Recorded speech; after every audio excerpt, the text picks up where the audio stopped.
እንደ ነገ የምትሞት ይመስል ኑር፣ ለዘላለም የምትኖር ይመስል ተማር።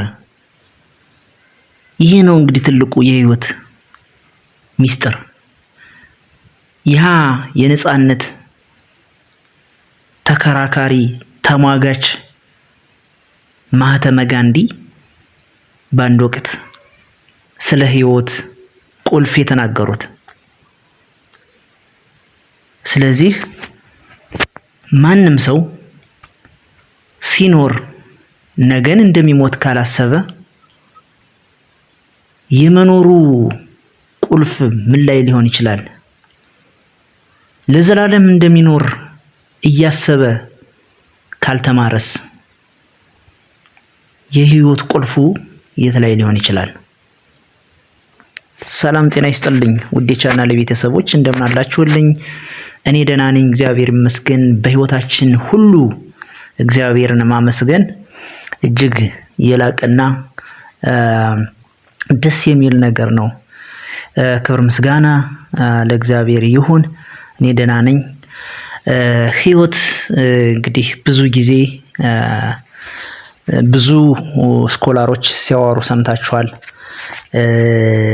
የኛ ስኮላሮችም ኢትዮጵያውያን ስኮላሮች፣ የውጭ ስኮላሮች፣ ትልልቅ ሰዎችም ኔልሰን ማንዴላ፣ ማህተመ ጋንዲ፣ ማዘር ቴሬዛ ብዙ ስኮላሮች ስለ ህይወት አውርተዋልና እጅግ የሚደናንቁ ንግግሮችን አድርገዋል። ህይወት ውሃ ናት፣ ህይወት እንቁላል ናት፣ ህይወት ጣፋጭ ናት፣ ህይወት መራራ ናት። እኛ እንኳን በልጅነታችን ስንለው የነበር ማለት ነው። እስኪ አሁን ህይወት እንቁላል ናት የሚለውንና የኛን ዘመን ያሁኑን ዘመን እና እናነጻጽር እስኪ። ህይወት እንቁላል ናት። ላይፍ በጣም ፕሪሺየስ ነች። ህይወት እንቁላል ናት። እንቁላል ተንከባክበህ ለክብር ካላበቃኸው ወይ ይገማል ወይ ደግሞ አይጥ ይበላዋል ወይ ደግሞ እባብ ይውጠዋል ወይ ደግሞ ወድቆ ይሰበራል።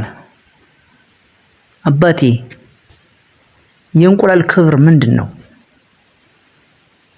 የእንቁላል ክብር ህይወትን ይዞ መፈጠር ነው። ጫጩት ሆኖ መፈጠር። ሌላው ደግሞ ስንት በምግብ እጥረት የታመሙ ሰዎች የሚድኑበት ውድ ሀብት ነው። ይሄንን ሆስፒታል የሚውሉ ሰዎች ያውቁታል።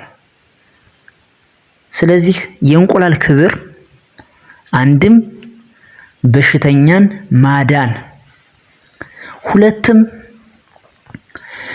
ጫጩት ሆኖ ዶሮ ሆኖ ህይወት መሆን ነው። ነገር ግን በዚህ መሃል ይህንን እንቁላል ካልተንከባከብከው አንድን በሽተኛም ማዳን አይችልም፣ አንድን ህፃን ማሳደግ አይችልም፣ ዶሮም መሆን አይችልም። ይሄ እንግዲህ ህይወት እንቁላል ናት ብለን እንደ ቀልድ በህፃንነታችን ስናወራው የነበረ ነው። ዛሬ ይህንን ወደኛ ህይወት ወደ ሰው ልጅ ክቡር ወደ ሆነው የሰው ልጅ ህይወት ስታመጡት አንድ የሰው ልጅ ተወልዶ በእንክብካቤ ካላደገ፣ አንድ ሁለት በእንክብካቤም ካደገ በኋላ የህይወት መስመሩ ከጠፋበት፣ በሱስ ከተጠመደ ወይም ደግሞ አልባሌ ቦታዎች ላይ ከዋለ፣ የባልዮች መናኸሪያ ላይ ከሄደ ህይወቱ ምን ሊሆን ይችላል? እንቁላሉን ካልተንከባከብነው እንደሚገማ ሁሉ በሱስ ተረፍቆ ህይወቱ ከገማም በላይ ትሆንበታለች። የሀገር ሸክም ህይወቱ ሳይኖር የሚያልፍ ሰው ይሆናል። ህይወት መስመሯ ትጠፋበታለች።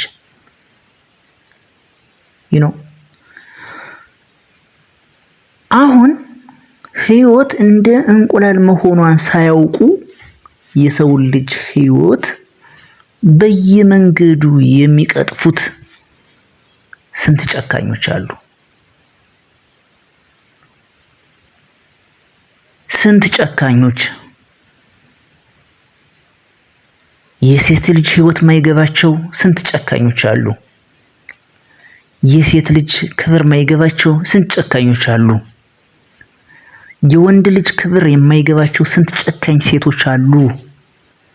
የወንድ ልጅ ህይወት ማይገባቸው ስንት ጨካኝ ሴቶች አሉ።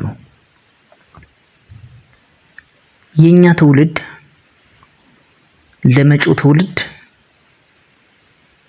አንድ ታሪክ ጥሎ ማለፍ አለበት።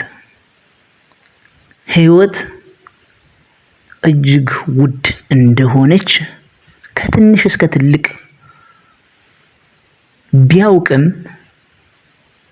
ነገር ግን ያለን ቸልተኝነት የብዙዎችን ህይወት በምድር ሲኖሩ ሳይደሰቱ በጊዜ ህይወታቸውን አጣው ሌላ ተስፋ ለተሰጠን ዘላለማዊ ህይወት እንኳን የሚሆን ስንቅ ሳይይዙ አንዳንዴ እኮ ተስፋ ሆፕ እንደ ተስፋ የሚያኖር የለም እዚህ መሬት ላይ። ሁላችንንም ሀብታሙንም ድሃውንም የሚያኖረው ተስፋ ነው። ተስፋና ተስፋ ከሌለ እዚህ መሬት ላይ የሚኖር የለም። እያንዳንዱን የሚያኖረው ተስፋ ነው። ተስፋ የሌለው ሰው ህይወት የለውም። ጎበዙ ተማሪ ነገ በትምህርቱ ልቆ ኢንጂነር፣ ዶክተር፣ መምህር፣ ፓይለት ይሄ ትልቅ ተስፋ ነው። የመኖርህ ሚስጥር እዚህ ተስፋ ውስጥ ነው ያለ። ስለዚህ በድህነት የሚኖሩ ሰዎች ደግሞ ተስፋቸው ነገ ሀብት አግኝተው ቤት መስራት ሊሆን ይችላል።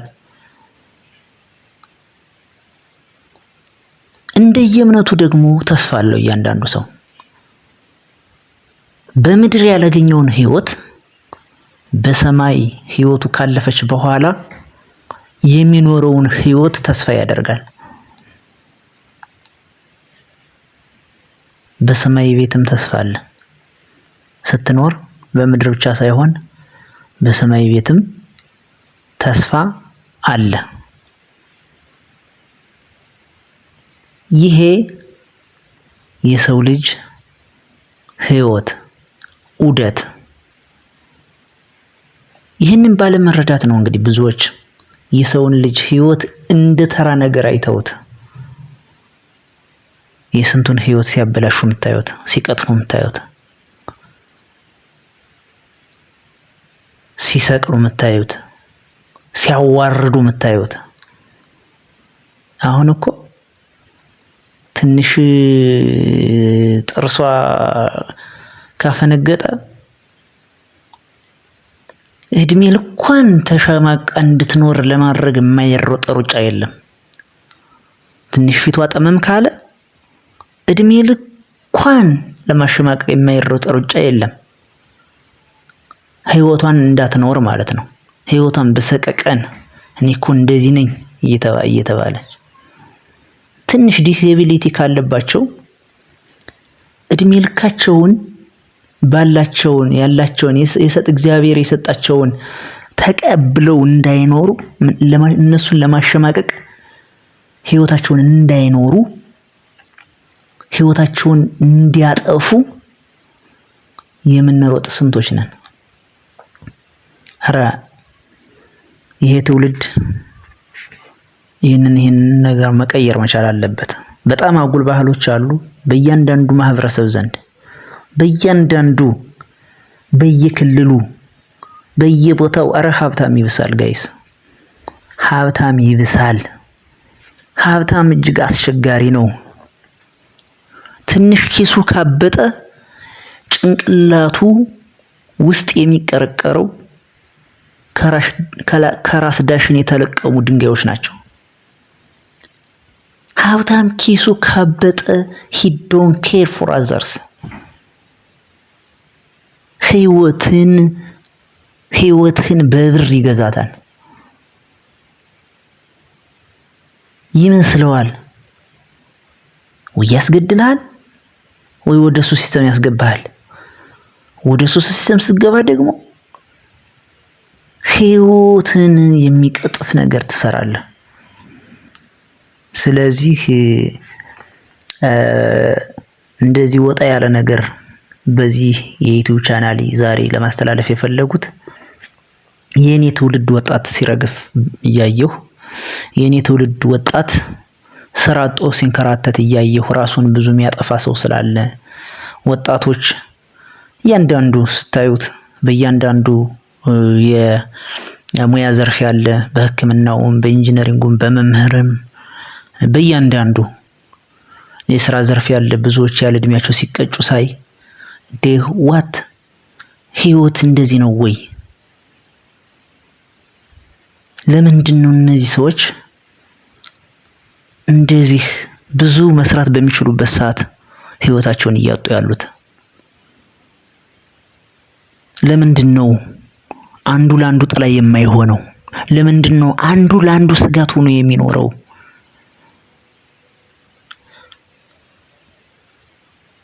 በጣም ስላሳሰበኝ ህይወት እጅግ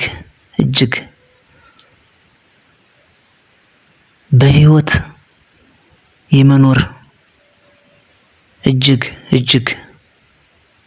ተስፋ እጅግ እያንዳንዱ ነገር የራሱ የሆነ መስመር ስላለው ስለዚህ ውድ ቻናል ቤተሰቦች ማህተመ ጋንዲ እንደ ነገ የምትሞት ይመስል ኑር ለዘላለም የምትኖር ይመስል ተማር ይላል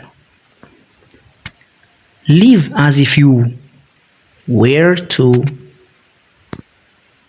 die tomorrow learn as if you live forever አስበዋል ይህንን ጥቅስ ሲዝም ብለየው እንደ ነገ የምትሞት ይመስል ኑር ጌታ ሩህ ነገ እንደምትሞት እያወቀ ሩህ ማቷን ከሆነ ምኑን ሰው ሆነው ለዘላለም የምትኖር መስለህ ከስተቶችም እየተማርክ በሌላም ነገር እየተማርክ በኑሮህም እየተማርክ ለትውልድ ማጠምቀም ከሆነ ምኑን ሰው ሆነው ይሄ ነው ታላቁ ማህተመ ጋንዲ የተናገሩት የነጻነት አባት የነጻነት ታጋይ ሌላው የነጻነት አባት ኔልሰን ማንዴላ በህይወት ትልቁ ቁልፍ ፈጽሞ ባለመውደቅ ሳይሆን በወደቅን ሁሉ መነሳት ነው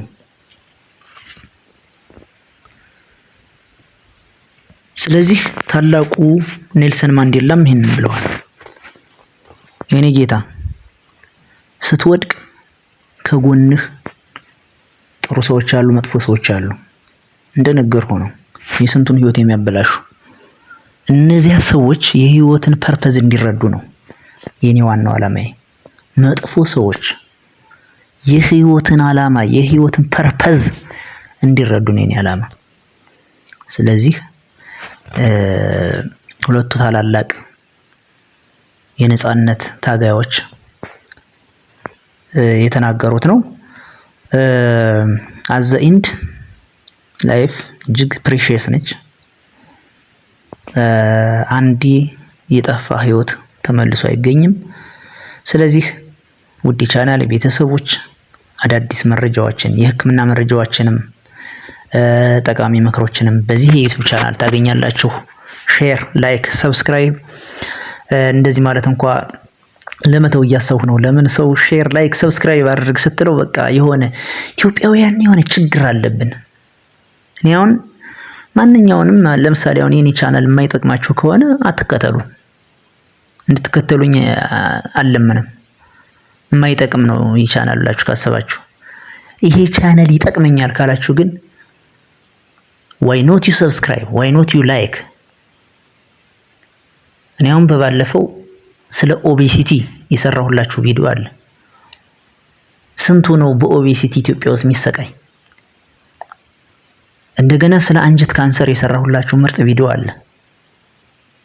ስለ ትርፍ አንጀትም፣ ስለ ኦብስትራክሽን፣ ስለ አንጀት መዘጋት የህክምና ምክር፣ ስለ ተለያዩ የህክምና ምክሮች ሐኪሞች ምን ይላሉ?